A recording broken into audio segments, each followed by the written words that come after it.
আকাশবাণী গুৱাহাটী পুৱাৰ আঞ্চলিক বাতৰি পঢ়িছে উৎপল কুমাৰ দাসে। এতিয়া প্ৰধান বাতৰিসমূহ হ'ল ৰাজ্যত আজি প্ৰথম পৰ্যায়ৰ লোকসভা নিৰ্বাচনৰ বাবে অধিসূচনা জাৰি, বিভিন্ন জিলা প্ৰশাসনৰ উদ্যোগত প্ৰিজাইডিং বিষয়া আৰু পুলিং বিষয়াৰ প্ৰশিক্ষণ আৰম্ভ, চৰকাৰৰ জনহিতকৰ কাম কাজৰ বিষয়ে ৰাইজক অৱগত কৰি NDA মিত্ৰজোঁটৰ প্ৰাৰ্থীসকলৰ বিজয় সুনিশ্চিত কৰিব বুলি অগপৰ সভাপতি অতুল বৰাৰ প্ৰকাশ, ব্যক্তিগত খণ্ডৰ বিদ্যালয়সমূহত আসন সংৰক্ষণৰ বিষয়টোক লৈ শপতনামা দাখিল কৰিবলৈ শিক্ষা বিভাগক গুৱাহাটী উচ্চ ন্যায়ালয়ৰ নিৰ্দেশ আৰু নাগালেণ্ডত অনুষ্ঠিত তৃতীয় নৰ্থ ইষ্ট গেমছৰ প্ৰথম দিনৰ খেলৰ অন্তত অসমৰ 19টা পদক অৰ্জন। এতিয়া শুনক বিতং বাতৰি। প্ৰথম পৰ্যায়ৰ লোকসভা নিৰ্বাচনৰ বাবে আজি অধিসূচনা জাৰি কৰা হ'ব। এই পৰ্যায়ত 17খন ৰাজ্য আৰু 4খন কেন্দ্ৰীয় শাসিত অঞ্চলৰ 102খন লোকসভা আসনৰ বাবে নিৰ্বাচন অনুষ্ঠিত হ'ব। তামিলনাডুৰ 39খন, ৰাজস্থানৰ 12খন, উত্তৰ প্ৰদেশৰ 8খন, মধ্যপ্ৰদেশৰ 6খন, উত্তৰাখণ্ড, অসম আৰু মহাৰাষ্ট্ৰৰ 5খনকৈ, মণিপুৰ, মেঘালয় আৰু অৰুণাচল প্ৰদেশৰ 2খনকৈ, ছত্তীশগড়, মিজোৰাম, নাগালেণ্ড, ছিক্কিম, ত্ৰিপুৰা, আন্দামান আৰু নিকোবৰ দ্বীপপুঞ্জ, জম্মু আৰু কাশ্মীৰ, লাক্ষাদ্বীপ আৰু পুডুচেৰীৰ এখনকৈ আসনৰ বাবে প্ৰথম পৰ্যায়ত ভোটগ্ৰহণ কৰা হ'ব। চলিত মাহৰ 27 তাৰিখলৈকে মনোনয়ন পত্ৰসমূহ দাখিল কৰিব পৰা হ'ব। অহা 19 এপ্ৰিলত প্ৰথম পৰ্যায়ৰ বাবে ভোটগ্ৰহণ কৰা হ'ব। দেশত সৰ্বমুঠ 7টা পৰ্যায়ত লোকসভা নিৰ্বাচন অনুষ্ঠিত হ'ব। 4 জুনত ভোটগণনা কৰা হ'ব। অসমৰ নৱগঠিত কাজিৰঙা সমষ্টিৰ উপৰি শোণিতপুৰ, লখিমপুৰ, ডিব্ৰুগড় আৰু যোৰহাট সমষ্টিত প্ৰথম পৰ্যায়ত নিৰ্বাচন হ'ব। দ্বিতীয় পৰ্যায়ত দৰং, ওদালগুৰি, ডিফু, কৰিমগঞ্জ, শিলচৰ আৰু নগাঁৱত তথা তৃতীয় পৰ্যায়ত গুৱাহাটী, বৰপেটা, ধুবুৰী আৰু কোকৰাঝাৰত নিৰ্বাচন অনুষ্ঠিত হ'ব বুলি আয়োগৰ সূত্ৰই প্ৰকাশ কৰিছে। ৰাজ্যখনত সংশোধিত চূড়ান্ত ভোটদাতা তালিকা অনুসৰি 2,43,00,000তকৈ অধিক ভোটদাতা আছে। ইয়াৰে 10,21,79,000তকৈ অধিক পুৰুষ আৰু 1,21,00,000তকৈ অধিক মহিলা ভোটদাতা। তদুপৰি 414গৰাকী তৃতীয় লিংগৰ ভোটদাতা আছে। একেদৰে ৰাজ্যখনত 4,35,000তকৈ অধিক নতুন ভোটদাতা আৰু 2,72,000তকৈ অধিক অশীতিপৰ ভোটদাতা থকা বুলি নিৰ্বাচন আয়োগৰ সূত্ৰত প্ৰকাশ পাইছে। নিৰ্বাচন আয়োগে নিৰ্বাচনৰ সময়ছোৱাত দেখা দিব পৰা বিভিন্ন ধৰণৰ প্ৰত্যাহ্বানৰ মুখামুখি হোৱাৰ বাবে প্ৰয়োজনীয় পৰিকল্পনা গ্ৰহণ কৰিছে। ধনবল, বাহুবলৰ লগতে ভুৱা তথ্য প্ৰচাৰ আৰু হিংসা তথা নিৰ্বাচনী আচৰণ বিধি উলংঘা কৰাৰ দৰে ঘটনা এনে সময়ত ঘটিব পাৰে বুলি নিৰ্বাচন আয়োগে আশংকা প্ৰকাশ কৰিছে। স্পৰ্শকাতৰ অঞ্চলসমূহত হ'ব পৰা যিকোনো পৰিস্থিতিৰ মুখামুখি হ'বৰ বাবে পৰ্যাপ্ত কেন্দ্ৰীয় সশস্ত্ৰ আৰক্ষী বাহিনীৰ ব্যৱস্থা কৰা হৈছে। জিলাসমূহত সমন্বিত নিয়ন্ত্ৰণ কক্ষ স্থাপন কৰা হৈছে। স্পৰ্শকাতৰ ভোটগ্ৰহণ কেন্দ্ৰসমূহত ৱেবকাষ্টিঙৰ ব্যৱস্থাও কৰা হৈছে।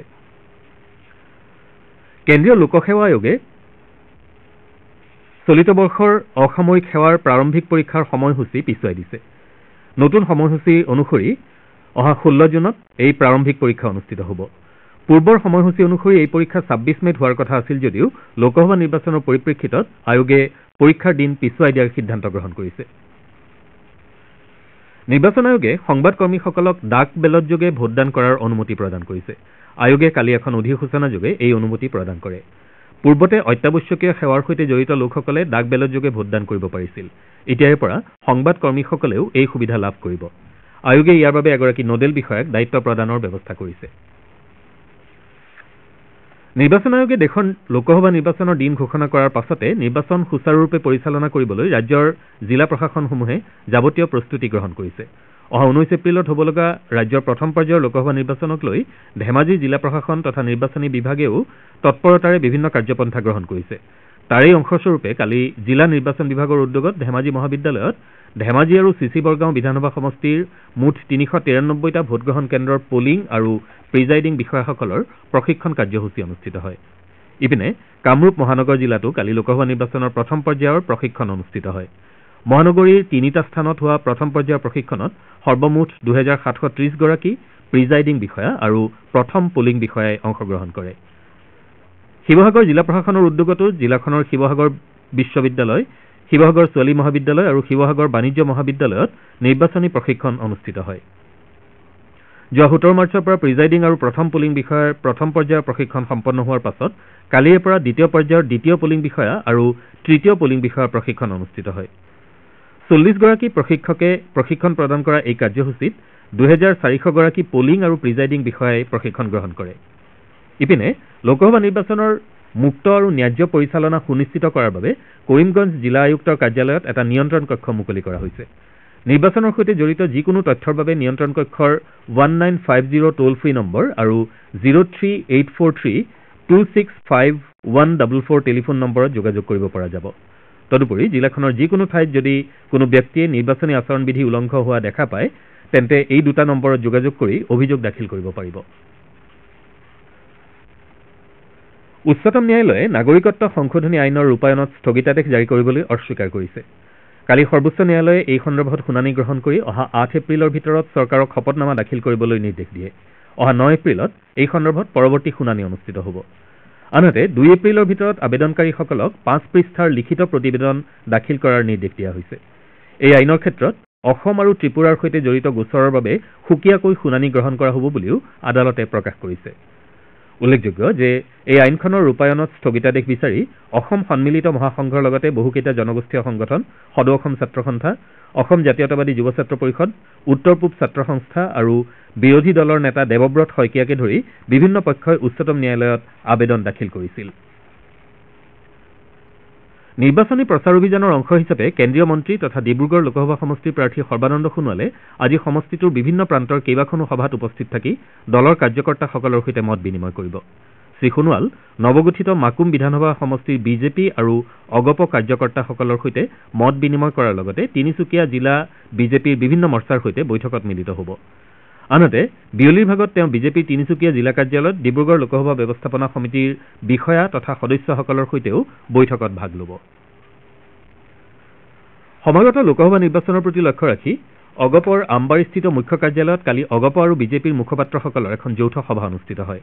সংবাদ মাধ্যমৰ জৰিয়তে জনসাধাৰণৰ সৈতে সংযোগ স্থাপন অধিক বৃদ্ধি কৰি চৰকাৰৰ বিভিন্ন কাম কাজ ৰাইজক অৱগত কৰোৱা আৰু NDA মিত্ৰজোঁটৰ প্ৰাৰ্থীসকলৰ বিজয় নিশ্চিত কৰোৱাত দলীয় মুখপাত্ৰসকলে ল'বলগীয়া কেতবোৰ গুৰুত্বপূৰ্ণ ভূমিকা সন্দৰ্ভত সভাত বিতংভাৱে আলোচনা কৰা হয়। নিৰ্বাচনী প্ৰচাৰত কেন্দ্ৰীয় তথা ৰাজ্য চৰকাৰৰ বিভিন্ন অভিলাষী পদক্ষেপ আৰু আঁচনিসমূহে জনসাধাৰণক দিয়া সকাহৰ বিষয়ে সবিস্তাৰে আলোকপাত কৰাৰ লগতে অন্যান্য জনহিতকৰ বিষয়সমূহো ৰাইজৰ মাজলৈ লৈ যাবলৈ সভাত উপস্থিত দুয়োটা দলৰে মুখপাত্ৰসকলে সিদ্ধান্ত গ্ৰহণ কৰে। সভাত অগপৰ সভাপতি অতুল বৰাৰ উপৰি বিজেপিৰ অসম প্ৰদেশৰ মুখ্য মুখপাত্ৰ মনোজ বৰুৱা, অগপৰ কেন্দ্ৰীয় সমিতিৰ সাধাৰণ সম্পাদক তথা মুখপাত্ৰ মনোজ শইকীয়া আৰু দুয়োটা মিত্ৰ দলৰ বিভিন্ন দায়িত্বত থকা অন্যান্য সদস্যসকল উপস্থিত থাকে। ইপিনে অগপৰ কাৰ্যবাহী সভাপতি কেশৱ মহন্তৰ সভাপতিত্বত কলিয়াবৰৰ হাটবৰতো কালি এখন যৌথ নিৰ্বাচনী সভা অনুষ্ঠিত হয়। সভাত কাজিৰঙা সংসদীয় সমষ্টিৰ NDAৰ মনোনীত প্ৰাৰ্থী তথা ৰাজ্যসভাৰ সাংসদ কামাখ্যা প্ৰসাদ তাছাক জয়যুক্ত কৰিবলৈ ৰণকৌশল প্ৰস্তুত কৰা হয়। সভাখনত কেবিনেট মন্ত্ৰী পীযুষ হাজৰিকা, বৰহমপুৰৰ বিধায়ক জিতু গোস্বামী আৰু দুয়োটা দলৰে বিষয়ববীয়াসকল উপস্থিত থাকে। আপোনালোকে আঞ্চলিক বাতৰি শুনিছে আকাশবাণীৰ গুৱাহাটী কেন্দ্ৰৰ পৰা। গুৱাহাটী উচ্চ ন্যায়ালয়ে আৰ্থিকভাৱে পিছপৰা পৰিয়ালৰ ছাত্ৰ ছাত্ৰীসকলৰ বাবে ব্যক্তিগত খণ্ডৰ বিদ্যালয়সমূহত 25% আসনৰ সংৰক্ষণৰ বিষয়টোক লৈ অহা 1 এপ্ৰিলৰ ভিতৰত শপতনামা দাখিল কৰিবলৈ ৰাজ্যৰ শিক্ষা বিভাগক নিৰ্দেশ দিছে। সংশ্লিষ্ট শিক্ষানুষ্ঠানসমূহৰ আশে পাশে বসবাস কৰা এনে পৰিয়ালসমূহৰ সন্তানসকলৰ শিক্ষাৰ সৈতে জড়িত বিষয়ক লৈ চলি থকা এটা ৰাজহুৱা স্বাৰ্থজড়িত গোচৰ সন্দৰ্ভত ন্যায়ালয়ে অহা 2 এপ্ৰিলত শুনানি গ্ৰহণ কৰিব। আদালতে বিষয়টোক লৈ পূৰ্বে জাৰি কৰা এটা নিৰ্দেশৰ কাৰ্যকৰীকৰণ সন্দৰ্ভত জিলাৰ ভিত্তিত সুকীয়াকৈ শপতনামা দাখিল কৰিবলৈ প্ৰাথমিক শিক্ষা সঞ্চালক আৰু মাধ্যমিক শিক্ষা সঞ্চালকক নিৰ্দেশ দিছে। একেদৰে সমাজৰ দৰিদ্ৰ শ্ৰেণীৰ পৰিয়ালৰ সন্তানসকলৰ নামভৰ্তিৰ বিষয়টোক লৈ ব্যক্তিগত খণ্ডৰ সকলো বিদ্যালয়ে অনলাইন পৰ্টেল আৰু ৱেবছাইট মুকলি কৰিছে নে নাই সেই বিষয়ে আদালতক অৱগত কৰাবলৈকো নিৰ্দেশটোত কোৱা হৈছে। উল্লেখযোগ্য যে বিনামূলীয়া আৰু বাধ্যতামূলক শিক্ষা অধিকাৰ আইনৰ 12 নম্বৰ অনুচ্ছেদ অনুসৰি ব্যক্তিগত খণ্ডৰ বিদ্যালয়সমূহে তেওঁলোকৰ মুঠ আসনৰ 25% দৰিদ্ৰ ছাত্ৰ ছাত্ৰীৰ বাবে সংৰক্ষণ কৰাটো বাধ্যতামূলক। গুৱাহাটী মহানগৰ বিশ্বৰ অন্যতম প্ৰদূষিত মহানগৰ হিচাপে চিহ্নিত হৈছে। ছুইজাৰলেণ্ডৰ বায়ুৰ মান নিৰীক্ষণকাৰী সংস্থা IQAIR-ৰ প্ৰতিবেদনত এই উদ্বেগজনক তথ্য প্ৰকাশ পাইছে। প্ৰতিবেদনত উল্লেখ থকা অনুসৰি গুৱাহাটী বিশ্বৰ ভিতৰতে অধিক পৰিমাণে বায়ু প্ৰদূষণৰ কবলত পৰা দ্বিতীয়খন মহানগৰ। এই তালিকাত বিহাৰৰ বেগুচৰাই প্ৰথম স্থানত আৰু দিল্লী তৃতীয় স্থানত আছে। পঞ্জাৱৰ মুল্লানপুৰ নামৰ মহানগৰখন তালিকাৰ 4ৰ্থ স্থানত আছে।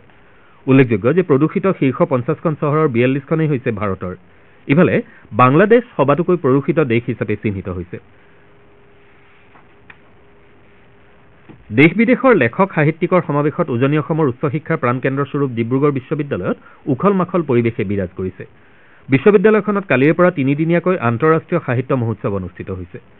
এই মহোৎসৱত 14খন দেশৰ 85গৰাকী লেখক তথা সাহিত্যিকে অংশগ্ৰহণ কৰিছে।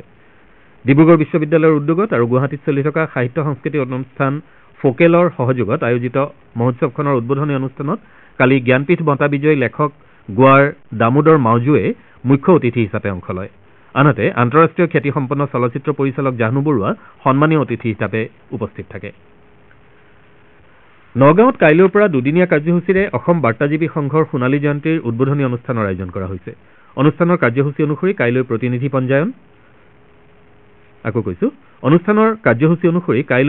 পঞ্জীয়ন, প্ৰতিনিধি শিবিৰ মুকলি আৰু পূৰ্ণাংগ কাৰ্যনিৰ্বাহক সভা অনুষ্ঠিত হ'ব। পুৰণি গুদাম ডঃ বিৰিঞ্চি কুমাৰ বৰুৱা মহাবিদ্যালয়ৰ উপাধ্যক্ষ কমল চন্দ্ৰ শইকীয়াই কাৰ্যনিৰ্বাহক সভাখন উদ্বোধন কৰিব। আনহাতে অহা 22 মাৰ্চত বাৰ্তাজীৱী সংঘৰ মুকলি অধিৱেশনত কেবিনেট মন্ত্ৰী কেশৱ মহন্ত, পীযুষ হাজৰিকা, বিধায়ক ৰূপক শৰ্মা আৰু শশীকান্ত দাসকে ধৰি বিভিন্নজনে অংশগ্ৰহণ কৰিব। নাগালেণ্ডত চলি থকা তৃতীয় উত্তৰ পূব ক্ৰীড়াৰ আজি দ্বিতীয় দিনা অসমে 12বিধ খেলত অংশ ল'ব।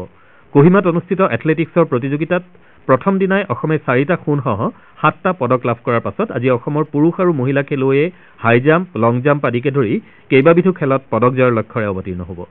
ইফালে পেঞ্চাক চিলাটত অসমে প্ৰথম দিনা 9টা পদক অৰ্জন কৰিবলৈ সমৰ্থ হৈছে। আজি অসমৰ খেলুৱৈ এই ক্ৰীড়াত 7টা স্বৰ্ণ পদকৰ খেলত অৱতীৰ্ণ হ'ব। একেদৰে কালি আৰ্চাৰীৰ একক শাখাত সফলতা লাভ কৰা অসমে আজি দলীয় শাখাত প্ৰতিদ্বন্দ্বিতা কৰিব। টেবুল টেনিছ, বেডমিণ্টন আৰু টেনিছত জয়েৰে অভিযান আৰম্ভ কৰা অসমৰ পুৰুষ আৰু মহিলা দলে আজি দ্বিতীয় গ্ৰুপ মেচত জয়লাভ কৰিলেই পদক জয় কৰাটো নিশ্চিত হ'ব। ইপিনে ফুটবলৰ প্ৰথমখন খেলত ৱাকঅভাৰ পোৱা অসম আজি পুৱা মিজোৰামৰ মুখামুখি হ'ব। উল্লেখযোগ্য যে প্ৰতিযোগিতাৰ প্ৰথম দিনা অসমে 4টা সোণ, 10টা ৰূপ আৰু 5টা ব্ৰঞ্জসহ 19টা পদক লাভ কৰি প্ৰত্যাশিত আৰম্ভণি কৰিছে। অসম পদক তালিকাৰ তৃতীয় স্থানত থকাৰ বিপৰীতে নাগালেণ্ড 8টা সোণসহ 17টা পদক লাভ কৰি শীৰ্ষত আৰু মণিপুৰ 6টা সোণসহ 16টা পদক লাভ কৰি দ্বিতীয় স্থানত আছে। এতিয়া আজি গুৱাহাটীৰ পৰা প্ৰকাশিত দৈনিক বাতৰি কাকতৰ প্ৰথম পৃষ্ঠাৰ বাতৰিৰ চমু অৱলোকন আগবঢ়াইছে যদুমণি শইকীয়াই। ছুইজাৰলেণ্ডৰ বায়ুৰ মান নিৰীক্ষণ সংস্থা IQAR-ৰ প্ৰতিবেদনত গুৱাহাটী মহানগৰী বিশ্বৰ দ্বিতীয় সৰ্বাধিক প্ৰদূষিত মহানগৰ হিচাপে চিহ্নিত হোৱাৰ বাতৰিটো আজি গুৱাহাটীৰ পৰা প্ৰকাশিত প্ৰায়কেইখন প্ৰধান বাতৰি কাকতে ভিন ভিন শিৰোনামেৰে প্ৰথম পৃষ্ঠাৰ মুখ্য বাতৰি হিচাপে প্ৰকাশ কৰিছে। দৈনিক অসম কাকতৰ বাতৰিটোৰ শিৰোনাম, বৰষুণৰ অভাৱ, ব্ৰহ্মপুত্ৰৰ বালিয়ে মাতিছে বিপদ। প্ৰদূষণ নিয়ন্ত্ৰণ পৰিষদৰ মতে শংকাৰ কাৰণ নাই। বায়ু প্ৰদূষণত বিশ্বৰ 2 নম্বৰত গুৱাহাটী। একেটা বাতৰিকে Asomiya Pratidin কাকতে world air quality report 2023ৰ প্ৰতিবেদনত উদ্বেগজনক তথ্য। বিশ্বৰ দ্বিতীয় সৰ্বাধিক প্ৰদূষিত মহানগৰ গুৱাহাটী শিৰোনামেৰে প্ৰথম পৃষ্ঠাৰ মুখ্য বাতৰি হিচাপে প্ৰকাশ কৰিছে। আমাৰ অসম আৰু অসমীয়া খবৰ কাকতে এই বাতৰিটোৰ সমান্তৰালকৈ নাগৰিকত্ব সংশোধনী আইনৰ সন্দৰ্ভত উচ্চতম ন্যায়ালয়ত চলি থকা গোচৰটোৰ শুনানিৰ সন্দৰ্ভত প্ৰস্তুত কৰা এটা বিতং বাতৰি প্ৰথম পৃষ্ঠাত গুৰুত্ব সহকাৰে প্ৰকাশ কৰিছে। নিয়মীয়া বাৰ্তা কাকতে এই বাতৰিটো 2 সপ্তাহৰ ভিতৰত কেন্দ্ৰক শপতনামা দাখিল কৰিবলৈ নিৰ্দেশ উচ্চতম ন্যায়ালয়ৰ শিৰোনামেৰে আৰু দি আছাম ট্ৰিবিউন কাকতে apex court asks centre to respond to pleas against CAA by April 9 শিৰোনামেৰে প্ৰথম পৃষ্ঠাত গুৰুত্ব সহকাৰে প্ৰকাশ কৰিছে। এটা আছুতীয়া সাক্ষাৎকাৰত মুখ্যমন্ত্ৰী ডঃ হিমন্ত বিশ্ব শৰ্মাই পৰৱৰ্তী বিধানসভা নিৰ্বাচনত যোৰহাটৰ পৰা নিৰ্বাচন খেলাৰ কথা উল্লেখ কৰিছে। এই বাতৰিটো দৈনিক জনমভূমি কাকতে প্ৰথম পৃষ্ঠাত যোৰহাট সমষ্টিত বিধানসভা নিৰ্বাচন খেলিব হিমন্ত বিশ্ব শৰ্মাই শিৰোনামেৰে বক্সত গুৰুত্ব সহকাৰে প্ৰকাশ কৰিছে। শিক্ষাৰ অধিকাৰ আইন অনুসৰি ব্যক্তিগত খণ্ডৰ বিদ্যালয়সমূহে মুঠ আসনৰ 25% আসনত দৰিদ্ৰ ছাত্ৰ ছাত্ৰীক বিনামূলীয়াকৈ শিক্ষাদান কৰাটো বাধ্যতামূলক। এই সন্দৰ্ভত গুৱাহাটী উচ্চ ন্যায়ালয়ে চৰকাৰক শপতনামা দাখিলৰ বাবে দিয়া নিৰ্দেশৰ ভিত্তিত প্ৰস্তুত কৰা এটা বাতৰি দ্য চেণ্টিনেল কাকতে প্ৰথম পৃষ্ঠাৰ মুখ্য বাতৰি হিচাপে প্ৰকাশ কৰিছে। সমাগত লোকসভা নিৰ্বাচনত ৰাজনৈতিক দলসমূহে প্ৰচাৰ অভিযানত ব্যৱহাৰৰ বাবে হেলিকপ্টাৰ, অত্যাধুনিক বাহন সাজু কৰিছে। এই সন্দৰ্ভত দৈনিক অগ্ৰদূত কাকতে বিতংভাৱে প্ৰস্তুত কৰা এটা বাতৰি, নেতাক উৰুৱাই ফুৰিবলৈ সাজু 6খন হেলিকপ্টাৰ, ঘণ্টাত ব্যয় হ'ব লাখ লাখ টকা শিৰোনামেৰে প্ৰথম পৃষ্ঠাত গুৰুত্ব সহকাৰে প্ৰকাশ কৰিছে। এয়াই আছিল আজি গুৱাহাটীৰ পৰা প্ৰকাশিত বাতৰি কাকতসমূহৰ প্ৰথম পৃষ্ঠাৰ বাতৰিৰ চমু অৱলোকন। ধন্যবাদ যদুমণি। বাতৰি শেষ কৰাৰ আগতে প্ৰধান বাতৰি কেইটামান আকৌ এবাৰ। ৰাজ্যত আজি প্ৰথম পৰ্যায়ৰ লোকসভা নিৰ্বাচনৰ বাবে অধিসূচনা জাৰি। বিভিন্ন জিলা প্ৰশাসনৰ উদ্যোগত প্ৰিজাইডিং বিষয়া আৰু পলিং বিষয়াৰ প্ৰশিক্ষণ আৰম্ভ। চৰকাৰৰ জনহিতকৰ কাম কাজৰ বিষয়ে ৰাইজক অৱগত কৰি NDA মিত্ৰজোঁটৰ প্ৰাৰ্থীসকলৰ বিজয় সুনিশ্চিত কৰিব বুলি অগপৰ সভাপতি অতুল বৰাৰ প্ৰকাশ। আৰু নাগালেণ্ডত অনুষ্ঠিত তৃতীয় নৰ্থ ইষ্ট গেমছৰ প্ৰথম দিনৰ খেলৰ অন্তত অসমৰ 19টা পদক অৰ্জন। আমাৰ পুৱাৰ আঞ্চলিক বাতৰি ইমানতে শেষ হ'ল। নমস্কাৰ।